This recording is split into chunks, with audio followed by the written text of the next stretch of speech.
नमस्कार शेतकरी मित्रांनो, मी रोहित देवकर, मानसी ॲग्रो मानमाडमधून. शेतकऱ्यांना अनेक शेतकऱ्यांना असा प्रश्न पडतो, ज्यावेळेस आपण रोप टाकतो, उळं टाकतो, तेव्हा उळ्याला काय चोळावा जेणेकरून आपल्या उळ्याचा उतार चांगला व्हावा. यासाठी रूट नावाचं जे आपला भूमिक आहे, त्याचा बऱ्यापैकी शेतकऱ्यांना रिझल्ट आलेला आहे. आणि आज आपण या शेतकऱ्यांकडे आलेलो आहे. तर त्यांना पण पहिल्या जे उळं टाकलेलं आहे, आता त्यांचं एक पहिली उळं टाकलेलं आहे, त्यांनी त्याला टाकलं होतं, त्याचा रिझल्ट 100% जाणून आला आहे त्यांना, आणि उतार 1 नंबर आलेला आहे. तर आज ते परत उळं टाकताय.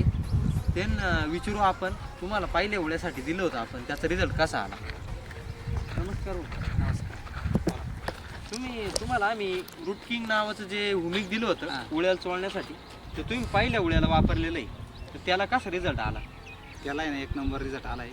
त्याचा म्हणजे अनुभव, कारण त्याची पहिले उगम क्षमता वाढली चांगली. म्हणजे पहिले जसं आपण दरवर्षी टाकीतो ना, त्याच्या तुलनेत आहे ना, म्हणजे यावर्षी चांगला रिझल्ट आला आहे. आणि आता त्याच्यामुळेच आपण परत तोच प्रयोग करू राहिलो. त्याचा पहिला रिझल्ट चांगला आलाय, मग आज तुम्ही याला बी करताय ना? तोच प्रयोग करतोय. तर तुम्ही भूमिक बद्दल सांगितलं, आता तुम्ही कुठून घेतलं आणि हा सल्ला तुम्हाला कोणी दिला हे सांगा. विनोद भाऊ बोडके यांच्यापासून हे औषध घेतलं. त्यांच्या मार्गदर्शनाखाली आपण याच्या आधी 2 वेळेस ट्राय मारली होती. ते त्याचा रिझल्ट आला, त्याच्यामुळं आता घ्यायला काय अडचण नाही. असं मग पहिले स्प्रे केलेला होता आणि आता खाली बेला पण सोडलंय. आणि स्प्रे केला ना तेव्हा ते मरी जात होतं, त्याची संख्या आता एकदम म्हणजे कमी झाली आणि उळं एकदम असं उत्कृष्ट झालं. आणि आता मग त्याच्यानंतर आम्ही असा निर्णय घेतला की बेला पण चोळायचं आणि त्याची पण उगवण क्षमता एकदम उत्कृष्टाची वाढते, 100% असते नाही का. त्याच्यामुळे आम्ही ते पण आता त्याला चोळतोय आणि करतोय.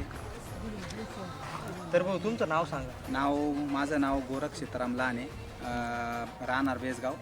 Mobile number 7350 23 48 42.